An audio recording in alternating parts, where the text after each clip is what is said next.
Hello again, everyone. This is Randy, your sewing machine man, and today we have the rare privilege of seeing a pristine, looks like it just came out of the box, Singer Golden Touch and Sew 2, which is the model 770. And I don't remember ever seeing one that looked quite this nice. It is a beauty. Didn't have a lot of use, and it's been taken good care of. It's been kept in a climate controlled situation, because the rubber feeders on there have not disintegrated, the rubber dry belt has not disintegrated, and the rubber feed and hook drive gears haven't deteriorated. So it's in real nice shape.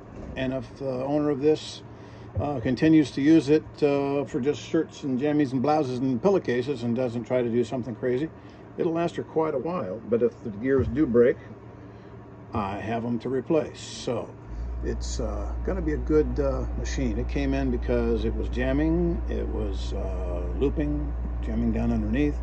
And I used to sell these machines back in the 70s, and the 750 was the flatbed version without the flip down arm. The 770 is the upgraded. It's identical in every other way, except it has the flip down arm for doing sleeves and cuffs and things like that. So this one, I used to sell them on a Monday. They'd bring them back on Tuesday and want to get their money back because it was making a mess underneath. And it was generally because this little guy right here, this little thread tension right here, is a real puzzler if you don't know how to do it. And I'll slide a little closer here.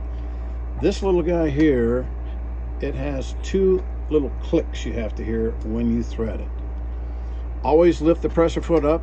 We know that's rule number one when you thread a machine. Raise the presser foot. That separates the tension disc on the inside. Now with this one raised, you take the thread about like this, like you're going to floss something, and you get two clicks. Try to hear it over that goofy air conditioner going.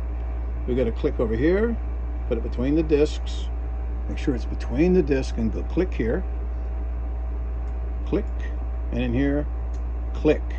Two clicks. If you don't get it behind here, it'll jump out and you'll run about 6 inches and it'll just jam. And the reason they used to call these touch and throws instead of touch and sews, they affectionately called them touch and throws, because if they got misthreaded here, it would be a disaster, and people were very frustrated with that. They started coming out with an updated instruction book that had a great big red cardboard shiny piece that said attention, and it showed the illustration of what I showed you with taking it and snapping it in there. That seemed to calm things down a bit, but the damage was done. The touch and sew's a great machine, very persnickety. I mean, this thing was so technologically advanced. It was way ahead of its time, and it really had a learning curve on it. I will not sell a touch and sew to anybody unless they already have one. My wife has a touch and sew. A lot of folks in the family have touch and sews. Of course, theirs are the 600Es from back in the day, where they made them out of steel gears, etc. This has composite gears, and this one will last as long as you don't challenge it. You know, a sewing machine, like I say, doesn't usually commit suicide. It's usually a homicide by the operator. When you're sewing along and the needle comes down and hits because it's on something really dense, like a hem for a denim or something like that for jeans, when it hits and won't go anymore, you stop it and adjust your fabric to something less. But what people will do is they'll grab the hand wheel and try to get that extra stitch, and that'll break off because this is resisting and something else will override it and snap off. This one had another problem, was very prone. There are little clips that go in between the top shaft collar and the top shaft bearing. There's a little plastic clip that goes in there, and it'll disintegrate, and you'll get a slap back and forth. You can grab the hand wheel, go left and right, and it'll slap back and forth, and you'll have that. It's a gap of maybe 2 or 3 millimeters, but of course that messes up your pendulum timing for your zigzag. And when you have it on zigzag, the pendulum timing has to be thus. It has to go to the right, it has to go up, over, and to the left, and back, up, and over. It has to have an arc. It can't jerk, and of course that would cause a problem there. So I fixed that. I'll tell her about this. And the main problem was with this one was the fact that the thread gap down here on these, there's a thread gap right down here. Bring this down a little bit, and right here between the black position bracket and the bobbin case, there's a thread gap there. that bobbin case rather has to move back and forth to accommodate the thread sliding through on the back side and the front side. Every stitch, it slides through on the back side and the front side. And it happens real fast. And if that thread gap is not correct, see the thread comes around. You can see it. There's the thread coming around. There's the thread coming around. There's the thread. Every stitch it comes around. And if that thread gap isn't set properly, it will cause a malfunction. And of course, in the grooves of the touch and sew bobbin case, it gets built up there. But this thread gap has to be there. Getting this out is a peculiar thing because you have a lock here that locks it in place. You have to lift it up and over. This thing is fraught with peril to try to get people to figure out how to do it themselves. So I tell people, take it in to somebody who has a clue about a touch and sew. There's a lot of people out there that have never seen a touch and sew. They've been fixing machines for years and they've never had one of these. And if you have a technician who's not trained on a touch and sew, you won't get this as a result because it has to be adjusted absolutely perfectly to work for a touch and sew to function. So, thread it properly, raise it up, click, click both sides, pull it down in. Let me wind a bobbin here real quick because these things are real funky in the bobbin winding department.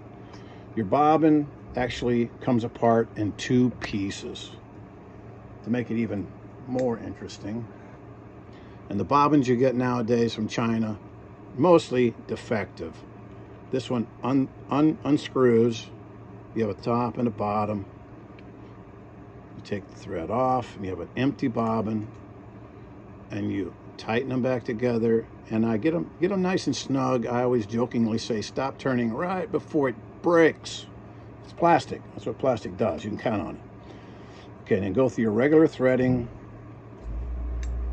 You know, click, click, down and under, right to left, thread guide, thread it front to back, flat side of the back on the needle. Put your thread underneath and to the rear. You bring it from the back around the front, wrap it around 1, 2, 3 times. Always make sure your little flap is down. Pressure foot is up.